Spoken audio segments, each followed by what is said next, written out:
जय श्री कृष्णा। राधे राधे भक्तों, कान्हा की भक्ति चैनल में आप सबका स्वागत है। भक्तों, आज मैं आप सबको कृष्ण और सुदामा का संवाद सुनाने जा रही हूँ। आशा करती हूँ भक्तों आप सबको पसंद आएगा।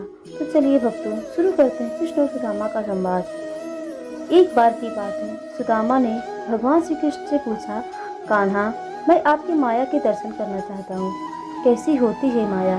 श्री कृष्ण ने टालना चाहा, लेकिन सुदामा की जिद पर श्री कृष्ण ने कहा, अच्छा कभी वक्त आएगा तो दिखाऊंगा। एक दिन कृष्ण ने कहा, सुदामा आओ गोमती में स्नान करने चले। दोनों गोमती के तट पर गए, वस्त्र उतारे, दोनों नदी में उतरे। श्री कृष्ण स्नान करके तट पर लौट आए, पीताम्बर पहनने लगे। सुदामा ने देखा कृष्ण तो तट पर चले गए हैं, मैं एक डुबकी और लगा लेता हूँ। और जैसे ही सुदामा ने डुबकी लगाई, सुदामा को लगा कि गोमती में बाढ़ आ गई है, वह बहे जा रही। सुदामा जैसे तैसे करके घाट के किनारे रुके, घाट पर चढ़कर घूमने लगे। घूमते घूमते गांव के पास आ गए और वहां एक हथनी ने उनके गले में फूल माला पहना दी। अब सुदामा हैरान, लोग इकट्ठे हो गए। लोगों ने कहा, हमारे देश के राजा की मृत्यु हो गई है। हमारा नियम है, राजा की मृत्यु के बाद हथनी जिस भी व्यक्ति के गले में माला पहना दे वही हमारा राजा होता है। हथनी ने आपके गले में माला पहनाई है, इसलिए आप हमारे राजा हैं। अब सुदामा और हैरान, मैं राजा बन गया। एक राजकन्या के साथ उनका विवाह भी हो गया, 2 पुत्र भी हो गए। एक दिन सुदामा की पत्नी बीमार पड़ गई, आखिर में वह मर गई। सुदामा दुख से रोने लगी।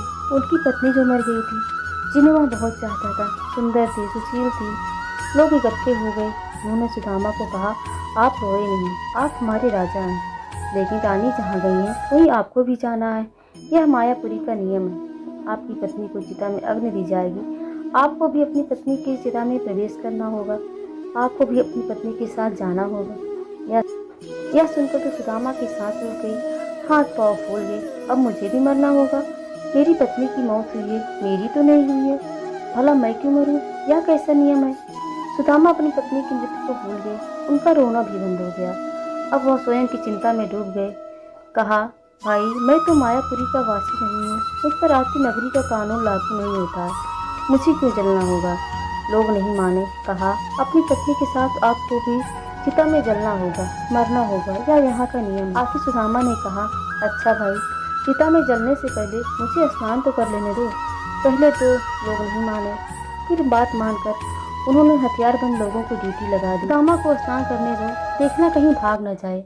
रह रहकर सुदामा रो उठते। सुदामा इतना डर गए कि उनके हाथ पैर कांपने लगे। वह नदी में उतरी, डुबकी लगाई, फिर जैसे ही बाहर निकले तो उन्होंने देखा माया नगरी कहीं भी नहीं है।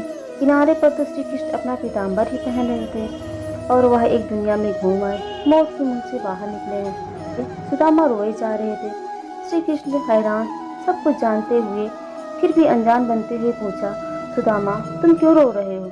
सुदामा ने पूछा, कृष्ण मैंने जो देखा है वह सच था या जो अब देख रहा हूँ वह सच है? श्री कृष्ण मुस्कुराए और कहा, जो देखा होगा वह सच नहीं था, भ्रम था, स्वप्न था, माया थी मेरी, और जो तुम अब मुझे देख रहे हो यही सच है।